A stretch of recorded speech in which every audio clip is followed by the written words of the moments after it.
What I want to talk about tonight is kind of two visions of the family, all right? Two visions of the family that I think are symbolized in this election, but are not, let me put it this way, that the candidates who are running in this election signify these two visions of the family, but the visions of the family are much bigger than these two presidential candidates. And so I want to talk about that and talk about why that's such a big deal right now. So I've been studying presidential politics and rhetoric and news coverage and public opinion for about 15 years. And it is an interesting dynamic that we've had back-to-back presidents that have inspired a great deal of fervor and animosity. So back-to-back presidents. And what's interesting is that here in Seattle, this kind of hotbed of one of the more liberal major cities in the country, that the opposition to George Bush was very high in the 2000. Anything after kind of like 2002, 3, 4, and so on. And so that animosity was extremely high. But just as a point of comparison, the animosity towards Barack Obama is so high that he was compelled at a certain point to produce a birth certificate. Okay, and that takes it up to another level, that he didn't even think he was American. He had to prove that. We've never had a president that's had to prove that. And so I've been intrigued by this back-to-back kind of pendulum swing of this disagreement over a set of policies, essentially with Bush, but then something that is somewhat policy related, but seems to be something different with Barack Obama. And after thinking about it for quite some time, I've begun to locate it in these idea of the family. So here's how I want to kind of present this, is that there's an idea in British cultural studies for people who study kind of culture called structures of feeling. It's put forward by a guy by the name of Raymond Williams, who was writing back in the 1960s and 1970 and trying to produce a neo-Marxist critique of Western culture. And it's kind of one of those people that I would never ever come across, except I went to graduate school. And so in graduate school, you read these things and these folks, and at first you don't understand them at all. And I remember my first year of my PhD, my head hurt trying to figure out what some of these scholars were saying. But by my fourth year, I was kind of getting it, right? And Raymond Williams became important for me in some of my thinking. And this idea of structures of feeling has been informative of my research and informative to me as a citizen. And his argument about what are structures of feeling, it's a concept, this idea of structures of feeling, is that there are things in society that are occurring sometimes that are quite profound and are structural and are like a tectonic movement, but they aren't things that people necessarily can put their finger on or articulate very well. There's things going on, changes occurring that people can feel culturally and also can feel almost physiologically. So it's idea that you can feel certain things that you can't necessarily fully articulate. You can't put them into a graph very easily. You can't have a conversation about them over coffee very easily because they're deeper. They're culturally deeper than knowing what the weather is or what the number of people who are insured with health care are, which are very important matters, but don't quite kind of get at what he's talking about. He's talking about ideological change.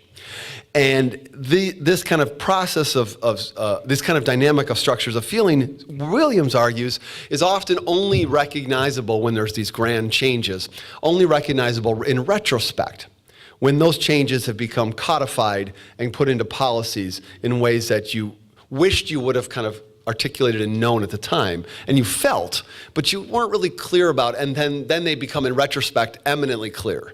Like, yes, of course, that was happening, that was going on. Yes, that's obvious. And these structures of feeling are often profoundly disruptive to people, and they in the midst of these changes, they are people search for saviors and the opposite of saviors, people you want to send to jail or worse. So you're looking for something to solve this anxiety, this disruption that you're feeling in these structures of feeling. And I have become convinced that that we are in the midst of two major structures of feeling in the United States right now. We're in the midst of two profound shifts culturally that are being most profoundly felt in a negative way by ideological conservatives, by people that are truly troubled by these changes and are being noticed by progressives, but are not being seen, aren't being lived out in the same kind of terror as exists for conservatives. And Williams finishes his argument by saying that the early monitors of structures of feeling, those kind of canaries in the coal mine that tell you that something's going on, are people who are opposed to the changes. It's not the people that necessarily agree with the changes, it's people that are opposed to the changes. And so if you want to look at when there's profound change going on, who's feeling it the most and who is acting out the most are people who are opposed to these changes. And they may not fully grasp what's going on, but they're feeling something profound. Okay? So I want to talk about two that I think are signified in this election by and have been signified for the last 4 years by Barack Obama and are present in this campaign in significant ways. The first is the racial change of the composition of the United States. The changing face of who is America. Who is America? Who are Americans? If you look at census data and you look at generational shifts, what we're seeing is that for almost until Generation X, which is my generation, which are folks who were born in the late 1960s up through the 1970s, up until then, most people were raised in the United States in a society that was 80% or more white. Okay? But beginning with Generation X, the numbers have dropped in terms of white composition significantly. And so we've begun to change dramatically. So much so that Generation Y, the letter, not the word, Generation Y, who are my students now, are being raised in a population in which the white, in America, in which the white population is about 58% of the society. Okay, so it's dropped from about over 80 in the last 2 generations, and this produces grand anxiety and change for people. Let me say, it produces grand anxiety. And it produces grand change. And that, back to the anxiety, it produces anxiety certainly among those who are not thrilled with these shifts. But it also produces anxiety among those who may want these shifts, but are trying to deal with the transformation, trying to cross-culturally process it, to live in the midst of it, to navigate it in all of the different heritages that come with these different groups. So, you don't need to be, as many progressives would say, that only racists are deeply troubled or anxious about this kind of racial change. No, actually, you can be quite progressive and be still feeling the grasp of this change because it's such a significant deal. So much so that, just 6 months ago, we had these blaring headlines in news organizations about the fact that more than 50% of infants now born in the United States are non-Caucasian, are ethnic minorities. And that's part of this shift. But this is something that is seen as a symbol of this grand change. Okay? So this is going on. When you look at the University of Washington students, which is predominantly a white institution across the street, but even there we are increasingly diverse. In the Department of Communication, my department, we are almost 50% undergraduate students who are students of color. And so this is a remarkable thing at the University of Washington. So this change is big. It's quite profound. Now, that's a big cultural shift that's going on, and it's changing the composition of the United States. It's impacting our discussions about immigration. It's certainly impacting our discussions about health care. It's impacting our discussions about a number of things. To bring it in the context of this presidential election, or this presidency and this presidential election, we have a president that is not only a president, he embodies this change. So we have a president that embodies this profound transformation. And he embodies it in two ways. First of all, he's black. I don't know if you've noticed that, but he is black. And so the reality is that we have our first, at least in terms of visible recognition, African-American president in the White House. And he embodies this grand shift. So for anybody who's feeling any anxiety at all in a negative way about these shifts, they don't have to be racist to nonetheless transfer that anxiety to this president, because he symbolizes this. So it's a grand transference that occurs. He becomes the symbol that's the problem in their mind. But he embodies it in a second way, because he also would not be president now and will not be reelected on Tuesday if he is reelected, if it wasn't for this transformation. Because among white voters in the United States, his support is significantly lower than among non-Caucasian voters in America. In 2008, this president lost the white vote in the United States by about 60 to 40%. The only population among white voters that he won was the under 30 population.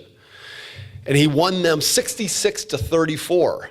Crushed McCain in that, but lost all other older than 30 populations among whites significantly. And he's going to lose the white population on Tuesday by roughly about 60-40 again. And if it gets worse than that, if he loses it by 65-35, then he'll do the worst that any Democratic president has done in 40 years among the white vote.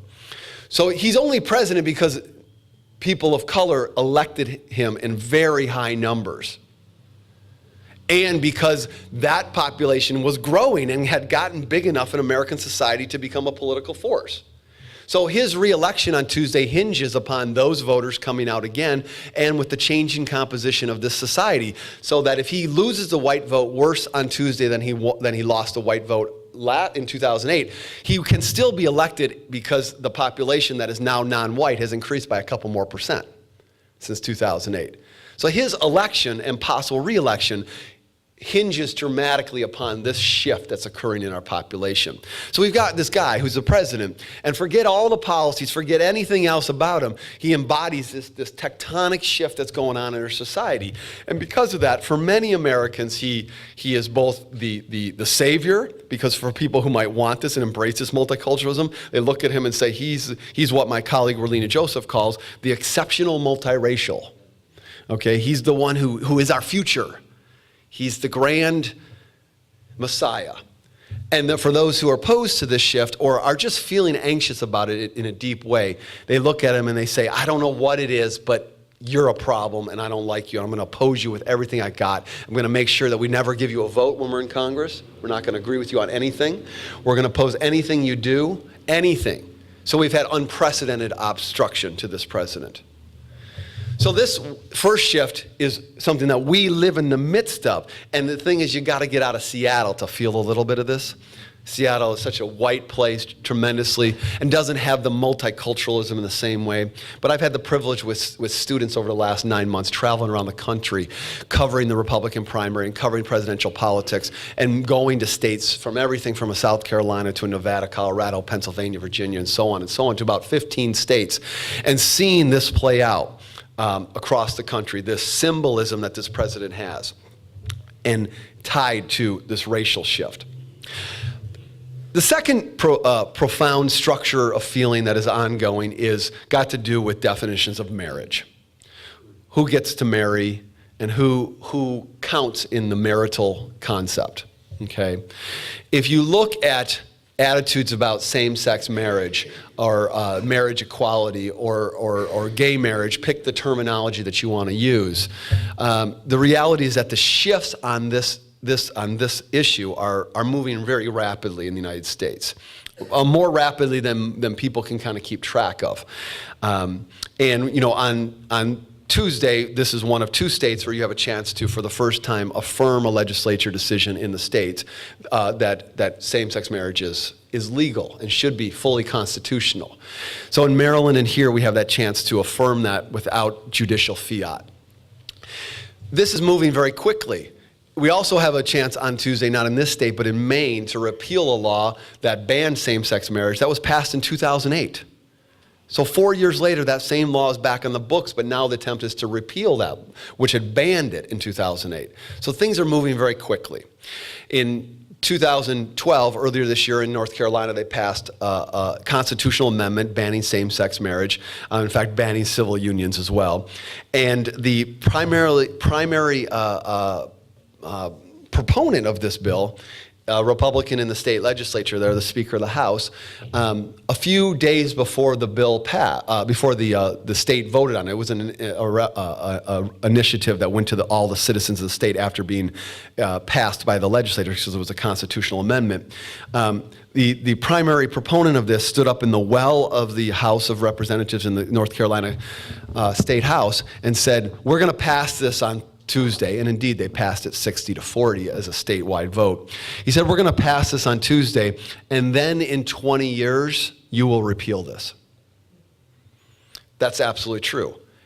The recognition that this is occurring among those who are still trying to ban it tells us that they are well aware of this structure of feeling that's going on, this shift that's occurring. So I have this great graph, this great figure from a couple sociologists that tracks support for same-sex marriage by age cohort across all 50 states in the United States. It's from a couple years ago, and I have it a really big, if I could have brought it, it's really big like this and held it up for you. It's kind of like my big poster. And it's my favorite graph of all time because it lists all 50 states on it, and it lists by 0 to 100% and using all publicly available polls back in 2009 for support for same-sex marriage. And it breaks out by age cohort, 65 and older, 50 to 64, 30 to 49, and then under 30. And it tracks them across all these states looking at support for same-sex marriage. And what you see is a perfect generational shift in which the least support for same-sex marriage is among the 65 and older cohort across all 50 states, and then it's the 45 to 64-year-olds, and then it's the 30 to 44-year-olds, and then it's the under 30-year-olds from 0 to 100, with greater support going this way. Now, nobody's up at 100. They were up around 50 or 60 among the older group. But you go from the older to the next youngest to the next youngest to the youngest. And it's almost perfectly statistically a shift. Okay, across all of these 50 states, you can look at it. All the southern states in Utah are in the bottom of the graph in terms of support for it, and all the coastal states are up at the top in terms of support. So greater support at the top, less support at the bottom.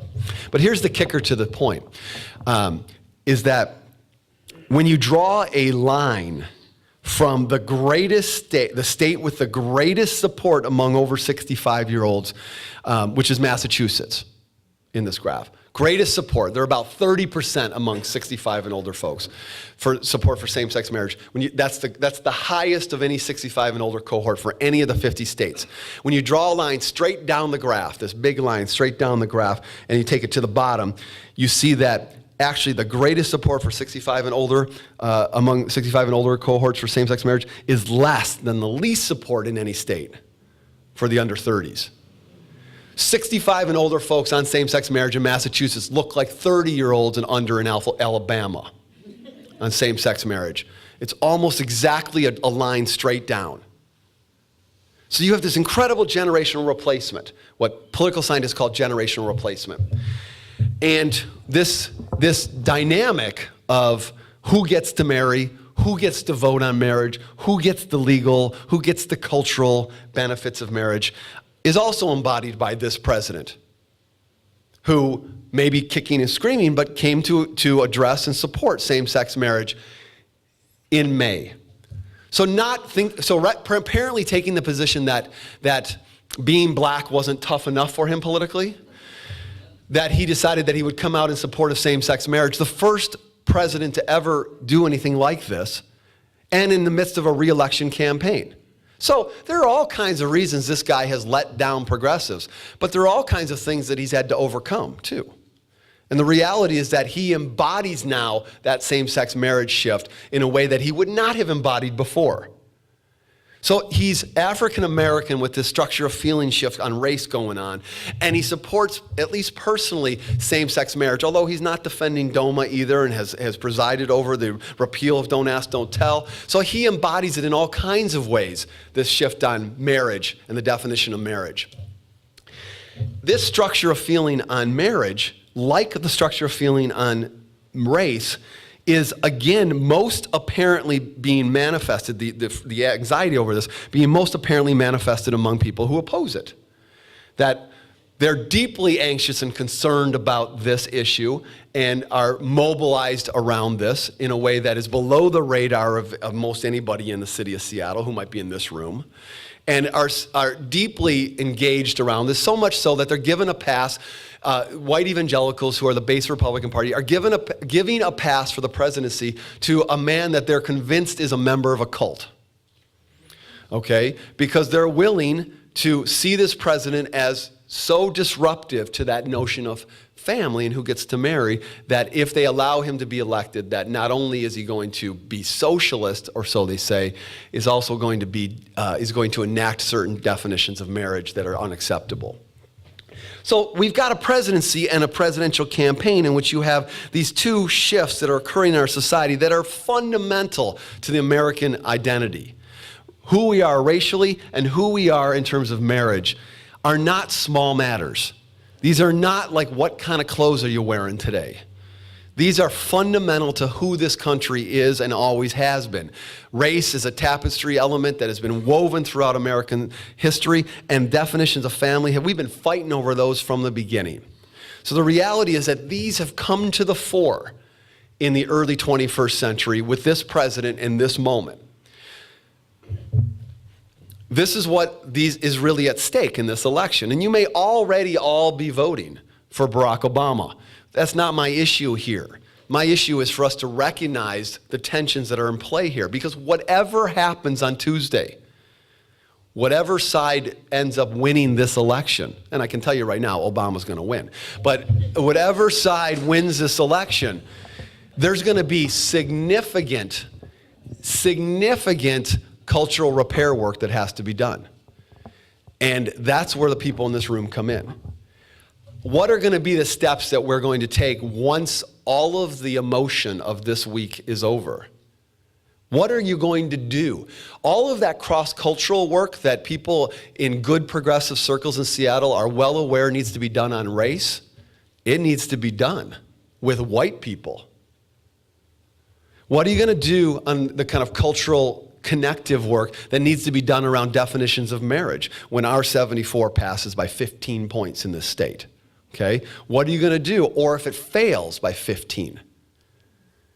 The first one seems more fun, right? But imagine if you're on the other side of it and it loses.